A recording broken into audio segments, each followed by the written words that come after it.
Всем привет, вы на канале Дифи. Буквально вчера вышел ролик про Peugeot 406, я его забрал с контракта, и я решил вас не томить, не ждать и снять новый ролик, в котором поучаствует данный автомобиль. С вас, как всегда, лайк, подписка на канал, ссылка на все соцсети, так же самое вы можете найти в описании. И давайте приступать. Но первое, что я хочу сделать, это распрощаться с одним из своих автомобилей.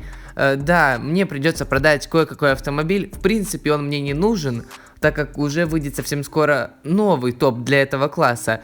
Я думаю, многие поняли, что речь идет про Ладу Prioro Sport. Да, обидно, я потеряю много ресурсов, но мне эти деньги нужны для двигателя, для новой тачки. Ну и в принципе купон перепаковки сейчас никак получить, и просто так, чтобы стоял автомобиль без пользы, зачем? Просто продадим. Да, как бы обидно, но в принципе можно и пережить это как-то. Теперь заходим сразу на рынок и берем мотор для нашего свапа. Я думаю, те, кто вчера досмотрели ролик до конца, знают, что я хочу сделать свап Peugeot 406 в G Custom. Да, я подумал, что круто будет разделить этот проект на две части. В первой части мы прокачаем автомобиль практически полностью, или же полностью, а уже во второй докачаем, если это будет нужно, и настроим полностью данный автомобиль. Так как G Custom это проект, который я уже давно хотел сделать, я предлагаю не томить, движок у нас уже есть, и сразу приступить к сборке. В прошлом ролике я установил большинство деталей, осталось только вот так накинуть мотор от Viper, который нам дает 533 лошадки, но это, наверное, с учетом того, что у нас будет стоять визгейт и турбинка с данного автомобиля. Накидываем сюда все предохранители, которые мне нелегко достались, и я потратил на то, чтобы выбить каждый около 1000 баксов, даже может больше, на все эти предохранители. И если честно, я был очень расстроен, так как не падали одни и те же самые. Когда обменивал, мне не хватало, чтобы остался какой-то предохранитель. В общем, гемора было полно, но я справился, и тачка уже готова. Я предлагаю сразу же поставить все, что нам нужно. Я думаю, тут надо ставить колеса 14 радиуса, если я что-то сделал неправильно. Большая просьба поправить меня в комментариях, и уже в следующем выпуске я исправлю все свои ошибки, так как я никогда не делал чарджер, я никогда не делал тачку в G Custom, то есть для меня это все в новинку. И я предлагаю поставить вот такие диски, они больше всего привлекают мое внимание, и они, кстати, самые дорогие из всех предложенных нам на рынке. В общем, диски я уже выбрал, осталось накинуть сюда слики. Да, вы спрашивали, если поставить слики, ну или вообще поменять диски или колеса, то будет ли дым от колес меняться? Да, конечно же, не останется синего дыма от колес, будет белый дым, если вы поставите слики или другое колесо. Так что дым не останется. Вот, ответил на ваш вопрос. Кто-то задавал в чате, но я не смог ответить, так как были технические шоколадки. Так, ставим что? Поставим всю подвеску, это обязательно вообще. Полностью все поставим, но перед тем, как поставить, надо, наверное, ее чуть настроить, это смотрится ужасно. Ну и еще мы не сбалансировали тачку, и это мы сделаем после того, как настроим подвеску, хотя, в принципе, логичнее сделать наоборот. Сначала настроить, точнее, сначала поставить балансировку, а потом уже настраивать подвеску. Наверное, мы сейчас с вами так и сделаем, не будем ничего сейчас двигать, крутить. Идем и сразу же ставим сбалансировку, да, сбалансируем тачку. Какая должна быть топовая в этом классе, я не знаю, но стандартная 58/42, и я надеюсь, я не прогадаю, если ее поставлю. Еще раз попрошу поправить меня в комментариях, написать, ты там не то поставил или поставил это, то все. Я обязательно исправлю, так как реально хочется сделать топ, прям топ. И попробовать даже заехать на данной тачке в топ, но у меня сейчас нету чертежей столько, чтобы ее прокачать прям full. А в G Custom без фулла, ну никак, даже на сетах уже есть люди, которые только на сетах заезжают в топ. То есть надо будет бороться сильно, очень, и мы будем с вами бороться до конца. Короче, подвеску я настраиваю чисто по лайту, по красоте. Это не топ никакая настройка, знаете почему? Потому что настройку я специально отложил аж на следующую часть. Да, в этой части мы, может быть, что-то где-то подкрутим. Но уже в следующей это будет реально топ, прям топ настра. Тем временем я снял старую турбинку, старый визгейт, и пора собрать турбо. И в принципе, я думаю, нам нужен вот такой вот чарджер, точнее визгейт, Я не знаю, нам нужен же не на надув, а на уменьшение оборотов. Я правильно понимаю вас, да? Я думаю, да. Короче, ставим такой. Вообще, это просто на страх и риск свой ставлю, потому что, возможно, это вообще не та деталь, которая нам нужна, потому что я этого никогда не делал. Предполагаю, что нам нужно передаточный механизм либо за 250 баксов, либо за 320, а может даже за 440. Тут, короче, как отличается? На надув, тут как-то надув побольше, значит, берем там, где надув больше, и там, где диапазон оборотов нам больше подходит. И теперь надо поставить компрессор, и тут тоже такой прикол, компрессор либо добавляет обороты, либо уменьшает. И я хз, так как, смотрите, допустим, между этим и этим какая разница? У них одинаковые практически характеристики, но, вот этих за 250 и 320. Но вот тут пиковый момент как-то он резче, а там нет. Наверное, нам за 250 нужен, а может и нет, потому что он уменьшает обороты. Нам, наверное, больше надо оборотов. Давайте поставим за 320, а дальше будет видно, что делать, так как реально делаю такую прокачку в первый раз, никогда не собирал автомобиль на чарджере, никогда не делал свап в G-Custom. То есть для меня это все в новинку, если я ошибусь, ну реально, не судите строго, просто лучше поправьте. Ты там не поставил неправильный компрессор, поменяй, и все в этом роде. Дальше я уверен, что я справлюсь, так как надо поставить пайпинг, самый топовый интеркулер за 710 баксов. Тут ошибиться, короче, нереально. По впуск, я думаю, надо ставить за 350 баксов, так как он нам добавляет пиковый момент. Он вообще раздувает турбинки, которых у нас нету, но не знаю, короче. Как-то оно там между собой взаимодействует. Также само ставим воздушный фильтр, чтобы у нас был бонус-комплект плюс 2% надува, и это в принципе довольно много. Если вы думаете, что 2% плюс это фигня, то нет, это не фигня, это реально помогает автомобилю лучше ехать.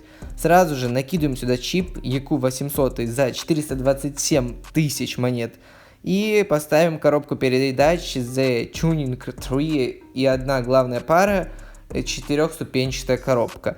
Дальше я предлагаю прокачать охлаждение, обязательно поставить пневмошифтер Pro, потому что без него никуда. Но перед тем, как будем качать охлаждение, еще попробую собрать выхлоп, так как баксы еще вроде бы как бы есть. И можно попробовать поставить выхлоп.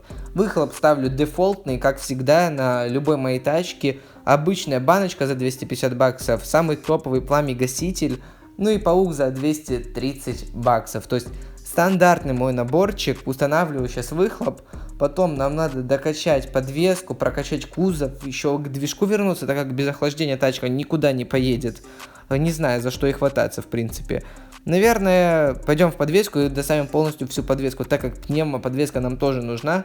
И вообще без подвески фигово, так как либо тачка будет фигово тормозить, либо засыпаться, либо подвеска будет где-то тереть. То есть подвеска должна быть любая хотя бы, но я поставлю самую топовую. Тормозные диски по 150 баксов, тормозные колодки 150 баксов тоже тратим.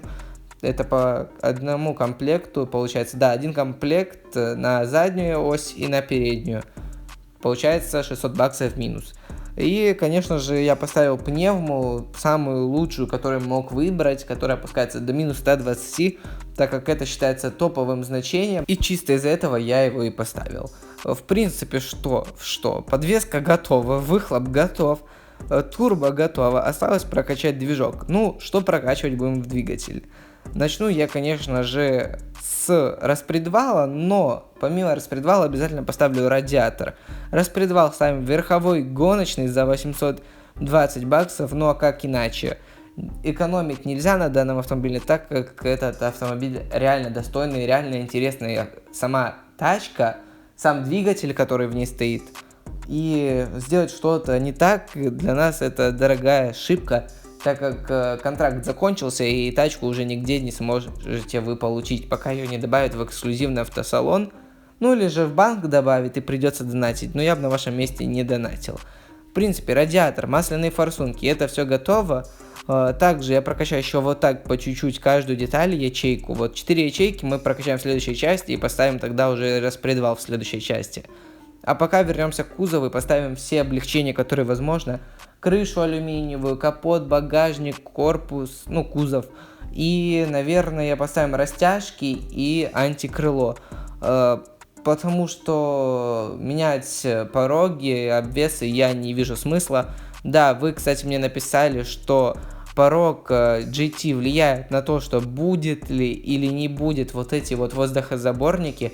Я это уже на монтаже тоже заметил, мой ляп, согласен. Ну а кто не делает ошибки? Так, я в принципе уже все поставил, все что нужно, и кузов тоже готов. Также хочу сюда влипашить самые большие полки за 18 тысяч, и наперед и назад такие же самые будем ставить. И в принципе тачка уже и прокачана, осталось там чуть подшаманить, накинуть, конечно же, винильчик из фильма «Такси», поднастроить тачку и все. Винил у меня уже есть, я его покупал, в принципе, я не знаю, какой есть каноном, но я купил тот, что мне больше всего понравился по качеству, и давайте его сейчас поставим. Кстати, винилов у меня полно различных, от самых отвратительных до самых топовых. Я пытаюсь покупать такие интересные эксклюзивные винилы, которых уже найти на рынке нельзя. Да, есть винилы у меня и не очень. Я их покупал под какие-то проекты, они мне реально были нужны, вот такой именно винил под данный проект. Когда-то я пытался собрать все тачки из Б-класса, у меня там есть на каждую тачку Б-класса какой-то винил. Ну и теперь есть и винил и на Peugeot 406. Красим мы вот так диски в черный, больше ничего не ставим, кроме тонировки черной. И вуаля, вот такой вот у нас Peugeot уже есть в гараже. Реально, Peugeot из такси, это просто такси. Просто ужас. Вы когда-то могли подумать, что данную тачку добавят в игру? Я лично нет. Что еще я сделал? Я еще прокачал тачку чертежами, ну, поскольку у меня была такая возможность чуть-чуть ее прокачать. Я это сделал, я для вас картинку вот так на экран наложу, так как не вижу смысла показывать, как я каждую деталь прокачиваю. И теперь тачка уже имеет 1798 лошадок, и надо ее чуть-чуть поднастроить. Я еще раз уточню, чуть-чуть, так как в следующей серии мы прокачаем автомобиль полностью, и уже тогда полностью сделаю full настройки на данный автомобиль и покажу их вам. Чисто солью full настройки в G-Custom, так что заходите и на следующий ролик, который будет совсем скоро, я думаю, либо в среду, либо в четверг, его уже можно будет увидеть на канале. Короче, давление в шинах настроено, антикрыло тоже есть, осталось чуть подвеску подшаманить. Опускаем пневму до минус 120, как всегда, поднимаем стойки, пружинки и опускаем пневму. Пневму отпускаем, как я и сказал, до 120, потом приопускаем чуть заднюю стойку и начинаем играться с пружинками. Ну, пружинки, что? Пружинки опустим до 5,3, и давайте попробуем сейчас поднастроить пружинки, да? То я говорил про стойку, я чуть-чуть уже заговариваюсь, так как ролик уже идет 20 минут. На монтаже я, конечно же, урежу этот хронометраж, так как уже 20 минут, куда больше, а еще полролика впереди. Что, вот так, короче, оставлю, не буду больше шаманить, ничего. Понятное дело, что надо подвеску еще ниже опускать, но об этом я уже расскажу в следующем ролике, как и что и как я его настроил. По диностенду. Диностенд надо выставить, это обязательно. Делаем общий тест. Стоит он 300 монет и выстраиваем вот эти вот палочки в ряд. Ну как в ряд? Выстраиваем красную на спад оборотов, зеленую на пик и желтую прям тулим к зеленой. Это я так лично настраиваю, у каждого свой метод, но мой ничем не хуже остальных. Вот так, красную на спад, зеленую на пик практически и желтую впритык к зеленой. Нажимаем сохранить, включаем launch контроль. Кто-то спрашивал, что это такое, я уже отвечал в комментах, можете поискать на канале, не буду отходить от темы ролика. У нас тема прокачка Peugeot 406, я напоминаю. Угол опережения зажигания я настраивать тоже прям в топ не планирую, но сейчас попробую потыкать, может быть что-то даже и получится. Если у нас будет до 20 ошибок, я с этим смирюсь и остановлюсь. Вот, смотрите, я вот так просто уменьшаю на пару единичек и смотрю, добавляются лошадки или нет. Как видите, лошадки добавляются, можно еще уменьшать. Это просто трэш, сколько лошадок уже на этой тачке, а она по чертежам вообще еще не прокачана, и сама тачка полностью не докачана, надо еще качать двигатель, а уже столько лошадок. На моей бэхе М5 в L-кастоме уже 2700 лошадок, она уже полностью прокачана, уже практически все на ней стоит, я имею в виду по чертежам, типа уже практически все красное. А тут тачка просто в зеленых чертежах, но уже 2000 лошадок. Просто трэш. Ну, G-Custom это у нас такой самый сильный класс, самые быстрые тачки находятся именно в нем. И я думаю, возможно, когда-то на этой тачке мы пройдем всю Лигу Чемпионов. Или Лига Чемпионов. Просто пройдем, чемпионат. В общем, настроил я угол опережения, зажигание, я там клацал и так и сяк пытался сделать, чтобы ошибок было поменьше, но в итоге, чем я больше что-то пытался сделать, тем хуже у меня получалось. И в итоге я оставил вот так, как все есть, потыкал, помацал, и получилось у меня так, что ошибок выдавал тест в среднем до 20, но иногда было так, что 10, иногда 25. Но, в принципе, результат, я считаю, хороший. То, что 20 ошибок для G-Custom, это вообще фигня. Конечно, можно попробовать сделать, чтобы было 0, но это, прикиньте, сколько заморачиваться придется сейчас. И я это все оставлю на следующую серию. Не хочу себя мучить, не хочу вас мучить. Вам, наверное, просто интересно уже увидеть, как поедет данный автомобиль. Еще, помимо этого, хотел бы к вам задать такой вопросик. Интересно ли вам, если я верну тайм-кода к ролику, так как в последнее время я их не прилаживал к ролику, и никто сильно, если честно, не жаловался. Вообще даже никто не сказал, типа, добавь тайм-кода, с ними удобно. То есть таких людей нет, то я хотел вас спросить, стоит ли добавить тайм-кода в ролик или нет.